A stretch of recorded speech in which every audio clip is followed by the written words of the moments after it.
There are three extensor tendons of the hand.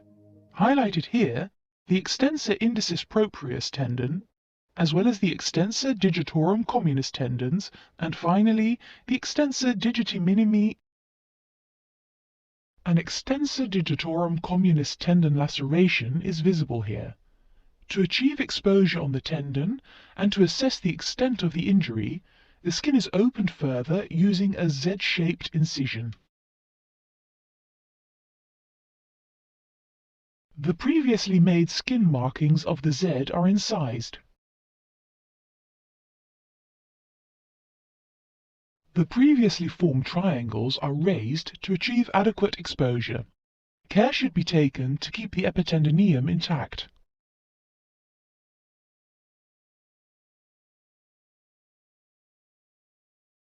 To facilitate the repair, the triangles are fixated to the skin using standing sutures.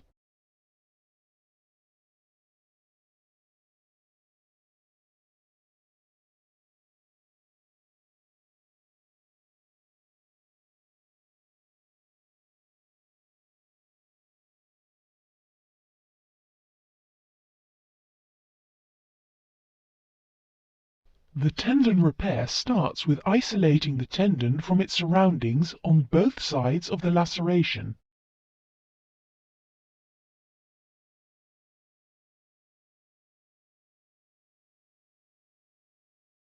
To minimize the damage to the tendon as much as possible, the tendon is retracted by grabbing the peritendinomeum. A 4.0 non-absorbable nylon suture is used for the tendinous repair. The first suture is placed on the proximal side of the outer surface of the tendon. In this case, the suture is placed on the ulnar side. Then, a suture is placed perpendicular to the fibers. For a tendon repair, it is important to bear in mind that the fibers run longitudinally. Sutures placed parallel to these fibers will be pulled through when tension is increased. Thus, a perpendicularly placed suture is necessary. As the distal part of the tendon is fixed to the phalanx, the proximal part should be moved towards the fixed distal part. Thus, the lock stitch is made proximally. The suture is continued on the distal part of the laceration.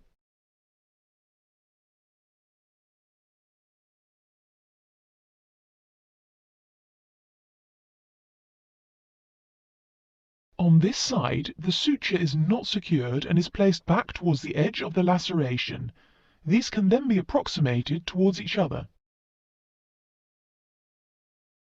Then, a suture is placed on the radial part of the tendon in exactly the same manner. As long as the technique is carried out correctly, it does not matter which side is sutured first.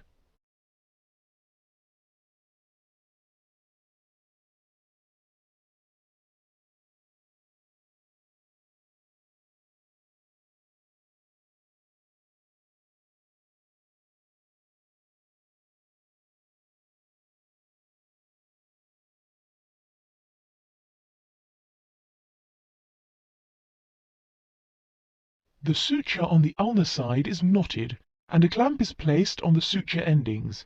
The suture on the radial side is knotted and cut.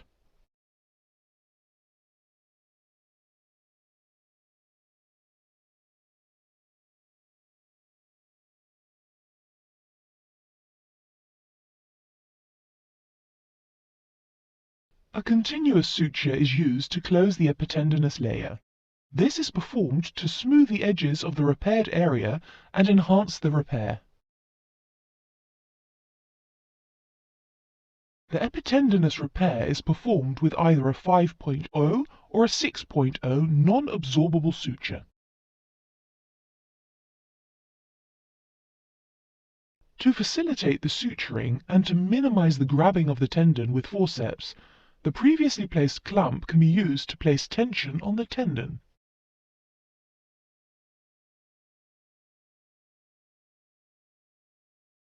The suture should be guided towards its desired position.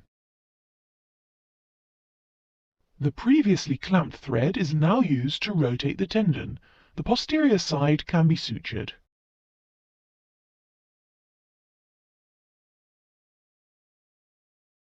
the tendon is rotated back towards its original position and the suture is passed under the tendon. The suture endings are now both on the same side. The epitendinous suture is knotted. After this, the previously clamped tendinous suture is cut.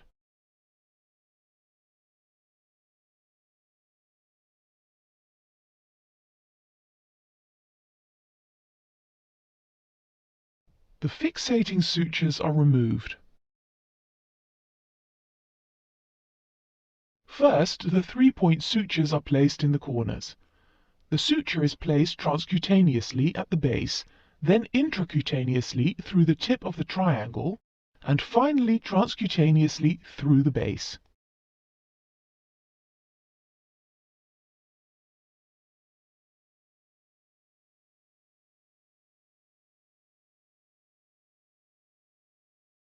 The second corner is closed in exactly the same manner.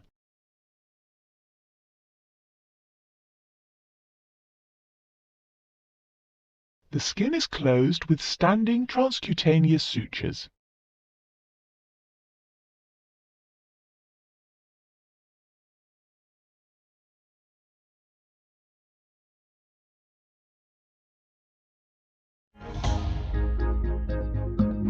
إذا نال الفيديو إعجابك لا تنسى الاشتراك والضغط على زر لايك ومشاهدة الفيديوهات السابقة في القناة.